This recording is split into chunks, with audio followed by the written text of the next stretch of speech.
I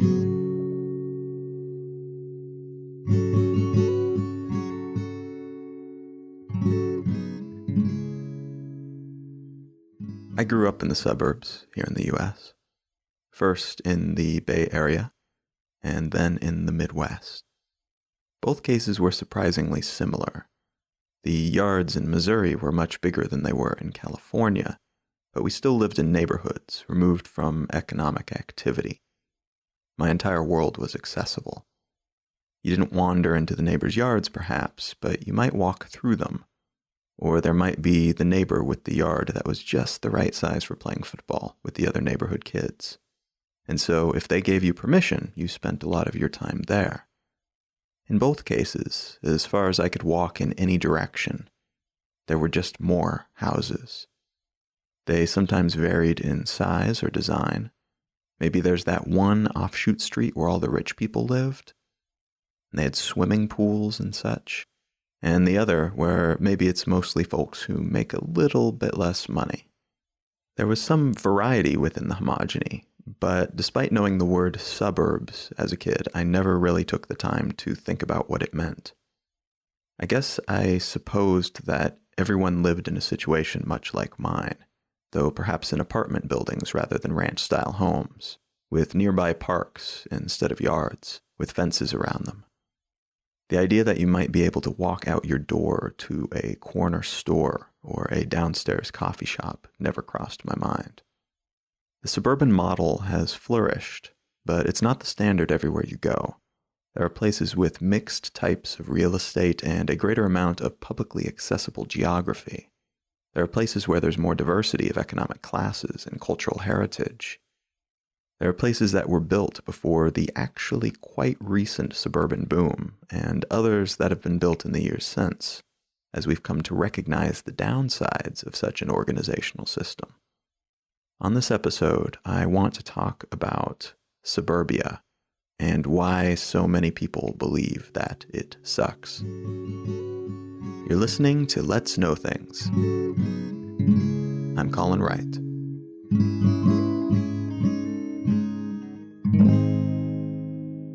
The starting point for today's episode comes from a blog entitled Likewise a Blog, and the article itself is very aptly named Why Suburbia Sucks. Now you can read the article to read the 10 or so reasons that the author believes that suburbia sucks. And these are very good reasons. They are a lot of the same reasons that many developers use for why we should reduce the suburbs, and a lot of the same reasons that individuals give when they talk about why they want to move away from the suburbs, either into a more rural situation or a more urban situation.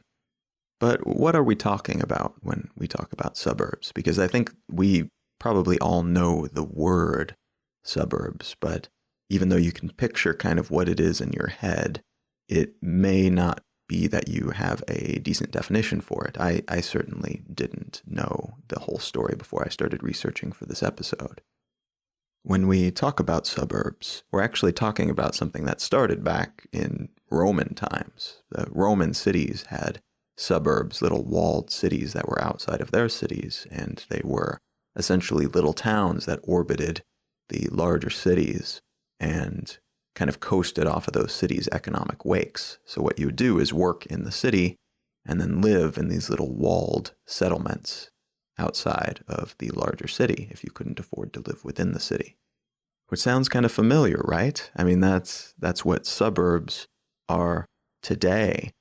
They haven't always looked like they look today, but the modern version of the suburb emerged in the early 20th century in London. And London, through a decent chunk of modern history, has been the most populated and population-dense cities in the world. And at the beginning of the 20th century in particular, it was considered to be incredibly densely packed with people and very filthy and scummy. And what they did is they completed a series of trains that led outside of town. And as a result of these trains that were leading outside of the city, people found that they could live further from the center of all of that economic activity and still make it into work each day. And so these forms of mass transit, in particular trains and underground trains, enabled the birth of the modern suburb. Now, it also helped that at the time, England was recovering from World War I, and they were looking at their people, and they were looking at particularly how unhealthy a lot of them were from living under the conditions that people were living in, that the lower income people in particular were living in within the city. And they started romanticizing the days back in the day when they lived in cottages and they lived in estates. And they decided that they were going to have to spread out a little bit if they wanted to have healthy young men who could afford to defend them in times of conflict. And so with the government's blessing, developers started building further and further out. And they built according to a model that was more like those more traditional English estates, rather than building a bunch of apartment-style buildings right up next to each other and piling them on top of each other. They built more squat houses, and they built yards around them. They gave people lots of space in which to play, in which to participate in sport, and that would allow them to stay healthy and strong.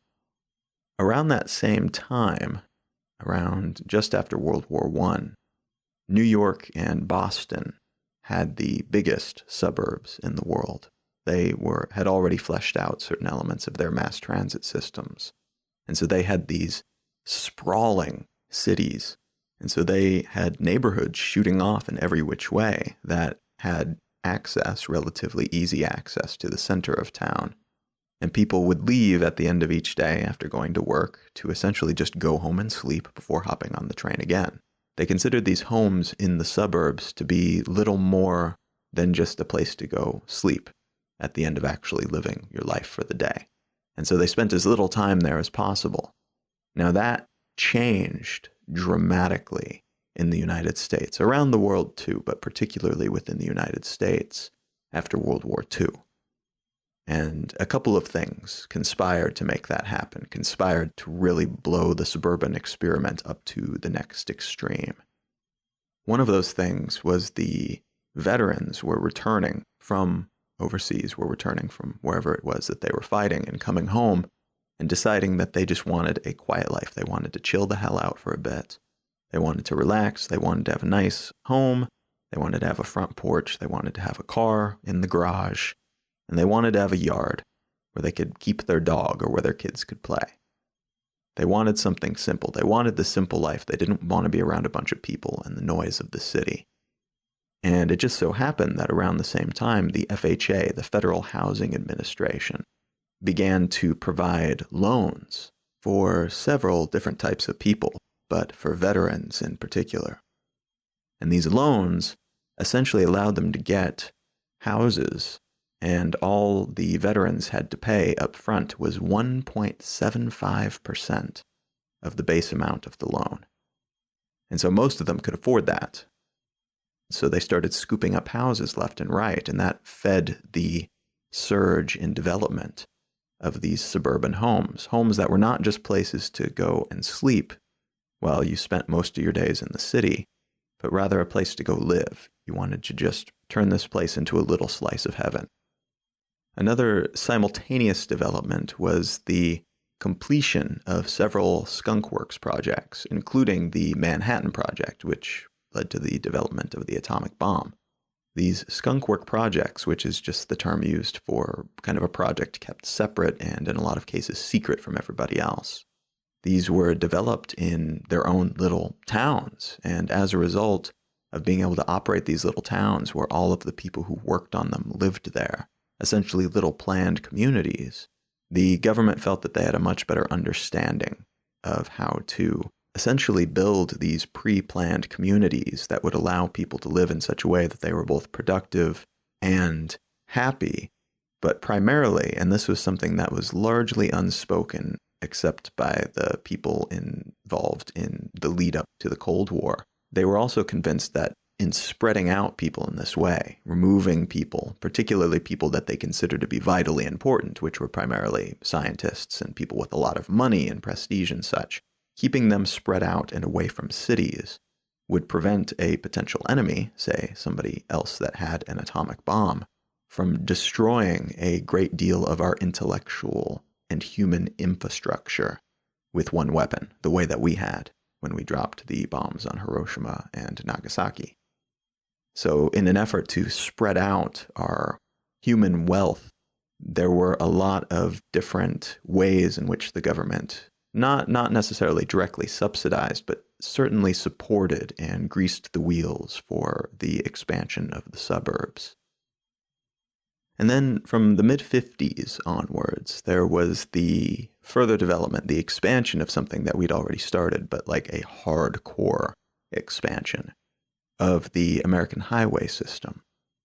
This highway system was intended to connect the cities and towns of the United States to each other for purposes of trade, but also, again, there was that military underpinning.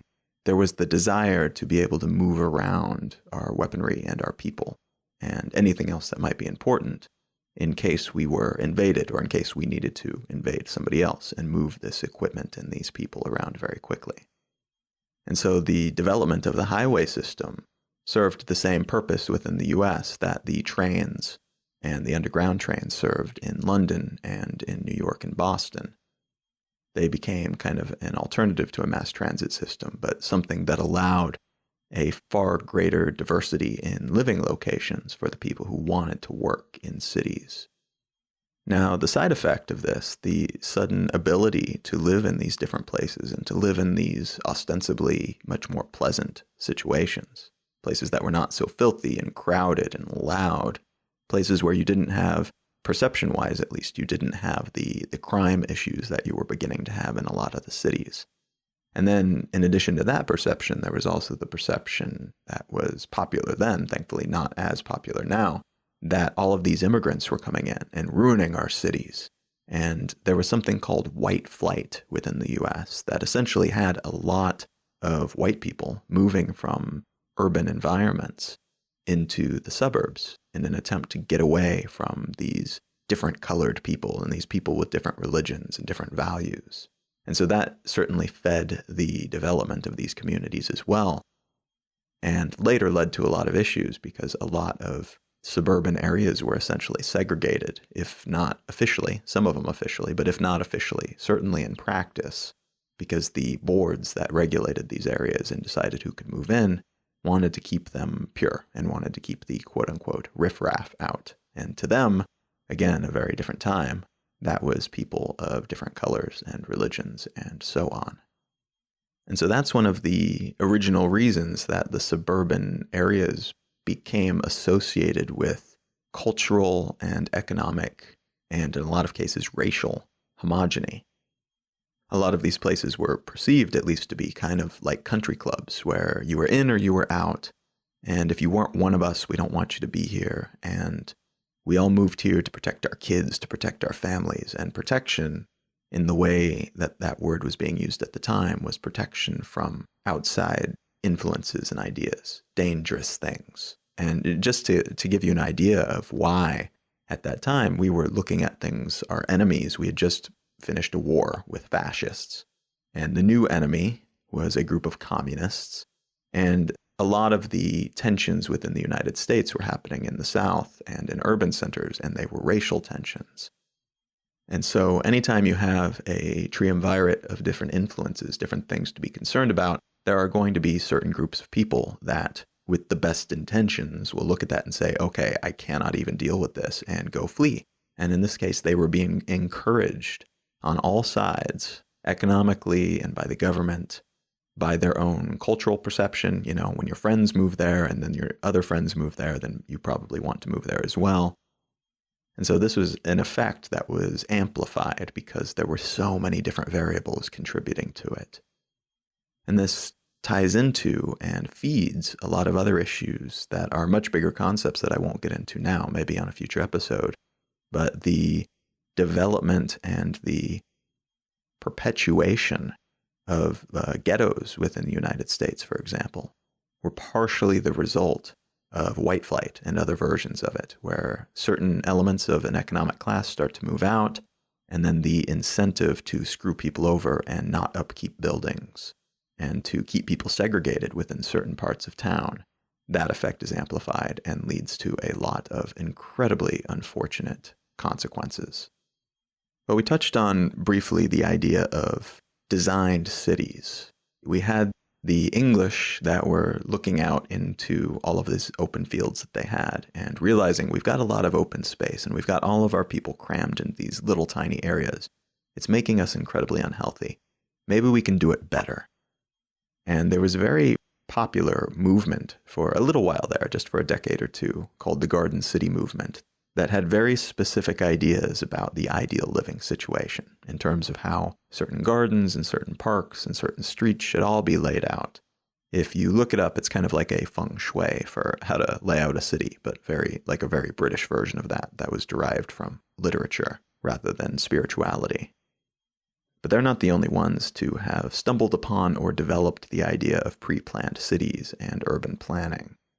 This is absolutely something that was happening within the United States, but when you look at more authoritarian governments, but also in particular governments that tend to have 5-year plans and that have more planned economies as well, the Soviet Union and its satellite states, lots and lots of pre-planned cities. You look at China today, they've got a massive number of pre-planned cities, and they are of massive scale. The unfortunate thing, and we saw it back then within the Soviet Union, and we see it today in places like Phoenix, Arizona in the United States, where we just overbuilt these crazy pre-planned communities. And then you see all of the massive ghost towns, the ghost metropolises in China, is that we end up planning using theory. Here's the theory of how people will live, what they will want, where they will go, what path would be most convenient for them in theory. But in reality, and when it comes down to feet hitting the pavement and actual use day to day, these places just don't perform the way that they should. A good analogy to this is another element of the Soviets' pre-planned economy, where they were determining how many nails they would need, how many paper clips, how many things like that, basics that they would need every year. And they'd say, okay, we need 2 million nails this year. Well, of course, there's no way to know, no reliable way to know how many nails you will use in a year. And they had constant shortages of some things and constantly overproduced other things as a result. Well, the same is true typically within pre-planned cities and towns and suburban areas. The things that look very good on paper and that seem to fit the data and that seem to fit historical precedent very seldom survive people moving in. Because as soon as people move in, then reality takes hold and they realize, oh, this one thing messed up and that impacts that and that impacts this. And it kind of reverberates out of control. All of these little things add up and add up and add up. And eventually these places become either incredibly unpleasant, or people start moving out, or different sorts of people start moving in than the people they initially planned. There's a lot of different ways for the land value to drop then as a result, or for people to default on the loans that they took out. And what we end up with then is a situation kind of like in Phoenix, as I mentioned before, where we had all of these subdivisions that were built in the middle of nowhere, and they were gorgeous and really well made, but nobody wanted them because they forgot to build this one thing, or because it didn't have this other thing, or they didn't have easy access to the place they wanted to go. And so we built our own ghost towns, beautiful ghost towns. In a lot of cases, too, these pre-planned communities are built for a particular purpose or priority, but not necessarily for the inhabitants' priorities. In a lot of cases, these priorities might be consumption. It might be that they build the communities around a mall or a shopping center. And it makes perfect sense because a lot of this development was actually spurred and then supported by and amplified by the concept of the American dream. And the American dream, for the purposes of this conversation, there's a lot that goes into it. Part of it was that having your own home and your own yard and a 2-car garage and a wife and 2.5 kids. But part of it, too, is the idea of McMansions, which is the natural progression of that idea. If having a home and 2 cars in the garage is somebody's dream, well, if I'm as awesome as I think I am, that means I need a bigger one. I need 4 cars in the garage. I need a much bigger lawn. And as these homes and as the lawns and as the number of garages that you have on your home increases, the desire to fill those spaces also increase. And we end up with a huge consumption problem that we still struggle with today. This is not something that's been solved, unfortunately. Even very small homes tend to have a lot of wasted space. It's something like 40% of our homes we actually use regularly, and the rest is just wasted space that we're paying rent for, and that we're cleaning, and that we're storing stuff in, because we don't want empty space. That looks weird. And so we buy stuff to fill up that space. And so city planning takes this into account. If they're going to give us great big spaces, they're going to put us next to places where we can buy things to put in those empty spaces. And then perhaps the most troublesome thing about these pre-planned cities and suburbs is that they fail to account for any type of growth or change or evolution, not just in the number of people there, but in global infrastructure and technology. They fail to account for a surge of people and an influx and the desire to maybe continue extending in a certain direction. And as a result, you end up with suburbs that have very high population densities, just like the cities the people there are trying to escape. Or maybe you end up with another suburb built next door that's newer and shinier and a slightly higher end, and then your suburb decreases in value as a result. But then consider things like telephones, landlines. As a result of the mobile phone revolution and the internet revolution, we have all of these phone booths all over the world that are just sitting there. Not completely useless in certain elements of society, but we certainly don't need as many of them as we have now. And there's things like this everywhere within society. Things that at the moment were vitally important, but when we develop past them, when we come up with something new, we end up with all of this antique infrastructure that we can either keep and continue to upkeep at great expense and increasingly greater expense as the rest of the world moves on to other things and the parts and components and know-how that we need becomes more and more in demand. Or we pay an exorbitant amount of money to replace it all, to take out all of the phone booths, to take out all of this type of cable, to run a new type of cable, to start building with different materials because we found out asbestos causes cancer. There's a lot of these issues that emerge over time, and unfortunately, most planned communities do not take this into account. They tend to be beautiful dioramas representing a very particular point in time, but their viability long-term is very much in question, and that's something that we're seeing a whole lot today, for multiple reasons. Now, one of the changes that we're beginning to see today is that for the first time since like 1950, people are moving toward urban areas rather than away from them. In 1950, I think, was the year that for the first time ever, more people lived in suburbs in the United States than cities. And since then, pretty much up until the last decade or so, that's been the case. But in the last decade or so, there's been some major changes, all different types of reasons that people are moving there. But a lot of them tie back to this one idea, and it's the difference between car scale and people scale. And if you look at the US, a lot of the East Coast was developed early on. This was stuff that was built out and fleshed out in the age of horse and buggy and in the age of trains. But the further west you go, the more likely you are to see cities that were developed in the time of the automobile. And LA is a perfect example of this. It is just car hell. You cannot get around without owning a car there, except for downtown. And a lot of other cities are like that as well. And it makes perfect sense. When these cities were built, cars were the bomb. Cars were the thing that everybody was investing in.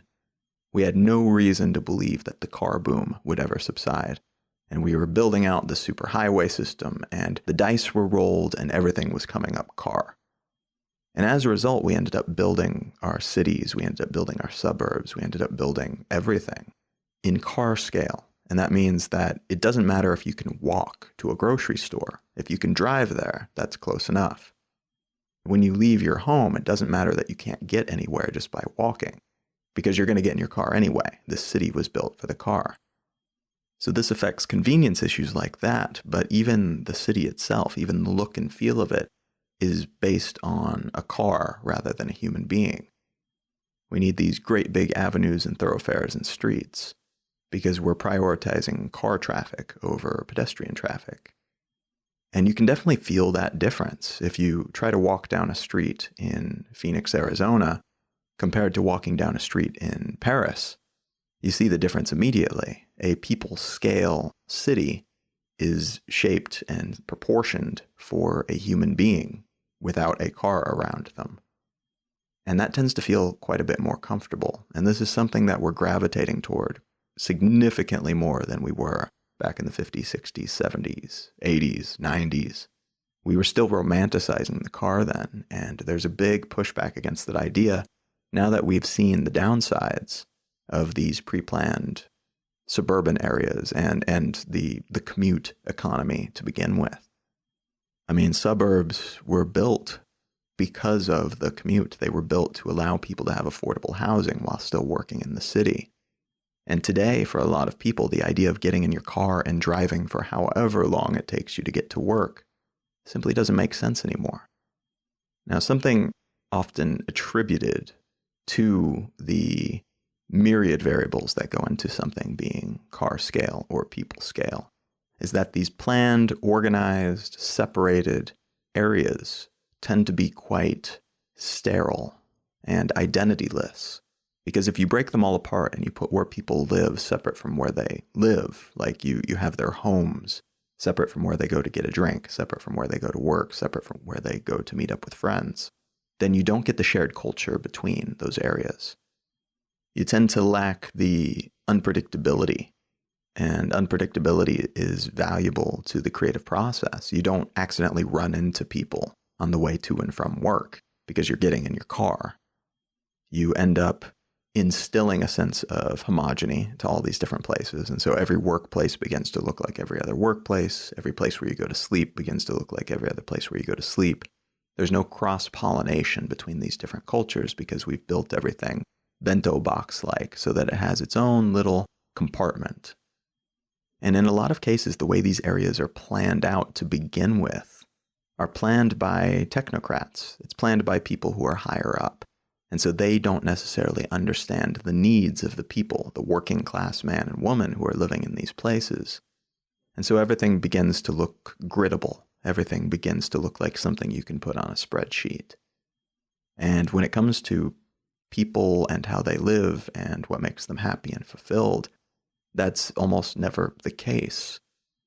You look at a lot of places around the world that do this on an epic scale. You look at Singapore is a great example of this. It's a city-state, so it's like 5 million people that live in one city, and that's their entire country. And it has, for its entire existence, been predicated on incredibly rational organizational principles. And some of these have worked really well. They've done incredibly well in certain ways, but a lot of people, even Singapore's biggest fans, I quite enjoyed Singapore, and I feel this way. They feel that it is quite sterile, and it is something that lacks a little bit of its own vibe. Most cities of a scale of 5 million people feel like something specific. You can go into that city and say, oh, this feels like New York, or this feels like LA, this feels like Paris, this feels like London, this feels like Hong Kong. But in Singapore, it just feels like it's a place, and there's a lot of people, and there's food, and there's places to live, and it feels incredibly practical. But it doesn't feel like any happy accidents ever occur. It feels like everything is planned out to the nth degree. There are, of course, pros and cons to that. Lots of pros, I would argue, but the cons tend to outweigh the pros for a lot of people. Because in terms of quality of life, if your priorities are to make some money and be perfectly safe from any perceived threat, that type of really well orchestrated, really well planned community could be very appealing. But I think most people's priorities deviate from those two things substantially. There are a lot of different efforts to plan for the same vibe that you would find in an unplanned location. Pre-planned cities, pre-planned suburbs, places like that, to try to make them feel as if they're not planned. So they're trying to avoid feeling like Singapore and trying to feel more like Brooklyn, where you have something that kind of grows willy-nilly and it's considered like a bad place to live, and then it flourishes culturally. and becomes like a cool new spot that everybody wants to go and becomes too expensive for anybody else to live there. There's actually apparently a pretty extreme effort by some investment banks to invest in a lot of the same types of businesses that typically spring up right before a city or a town or a suburb area has a Brooklyn moment. When people start to perceive it as being very cool and all the prices on everything goes up and it starts to feel like something very unique.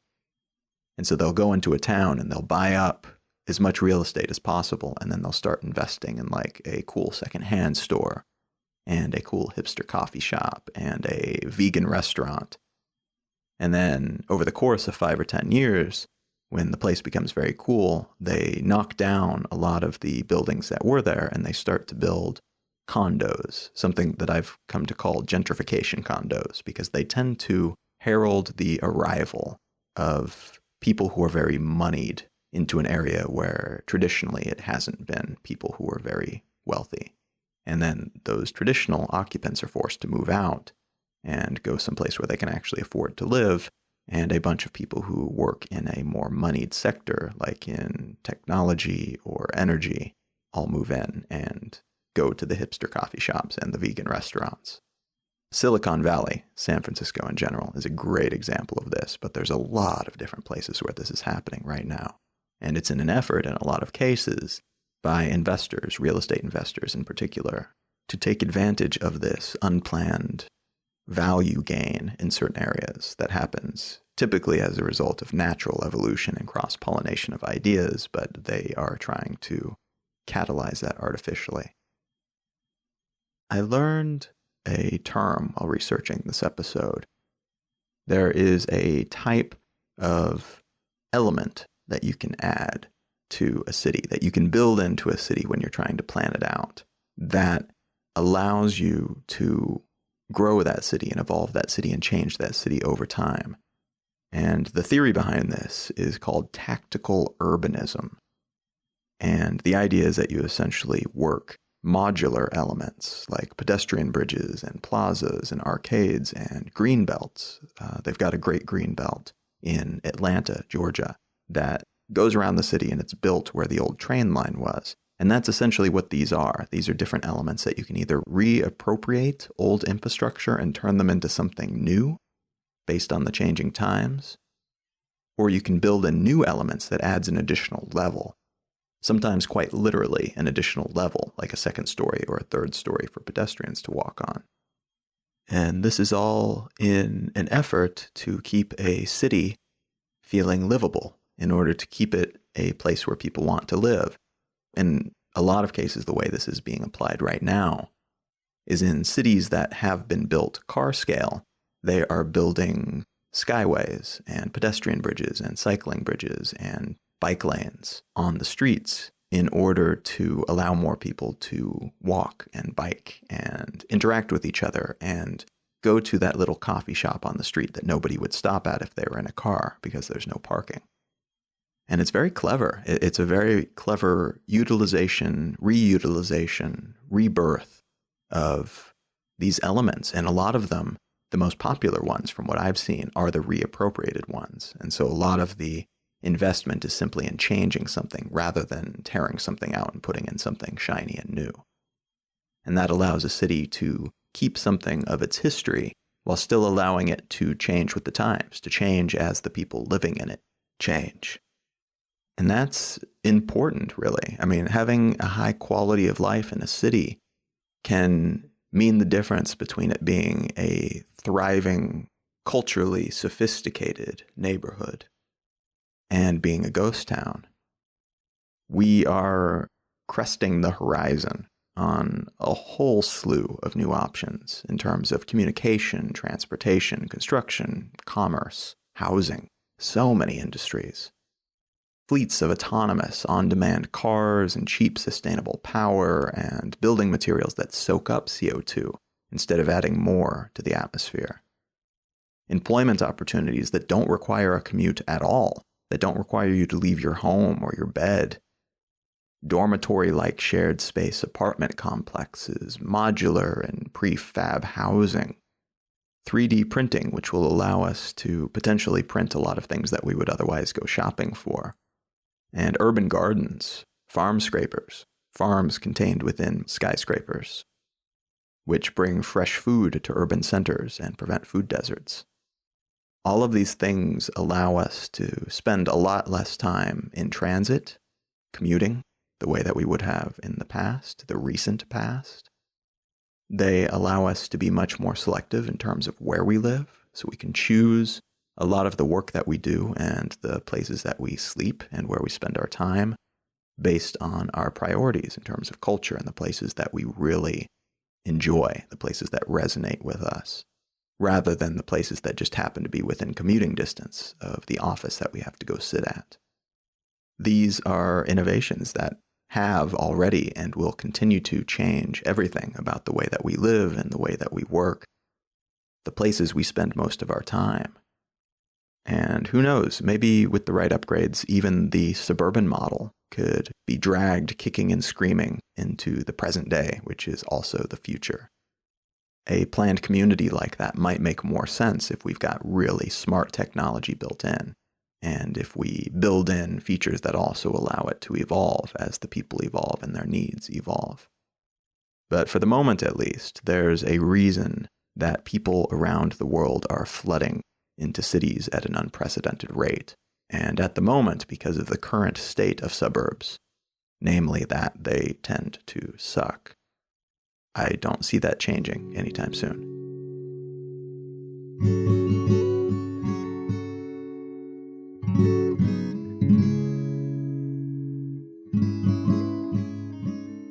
Whether you're living out on the countryside or in a thronging metropolis, I hope you enjoyed this episode of Let's Know Things.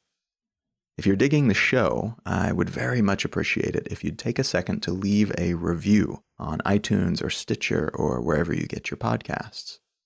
Leaving some stars and writing up a quick review makes a great big difference for a new show like this one, and it helps me reach a much larger audience.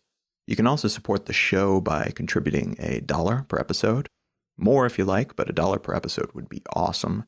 You can find out how to make such a contribution at letsknowthings.com.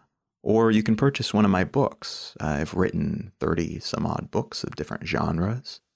And you can find a complete list of those at colin.io. If you want to receive the free Let's Know Things newsletter, which is sent out weekly and contains a collection of links lovingly curated by me, you can subscribe at letsknowthings.com. And if you want to comment on this episode or share some interesting links of your own or just say hello, pop on over to the LKT Facebook page at facebook.com/letsknowthings. I'm Colin Wright. Thank you very much for listening.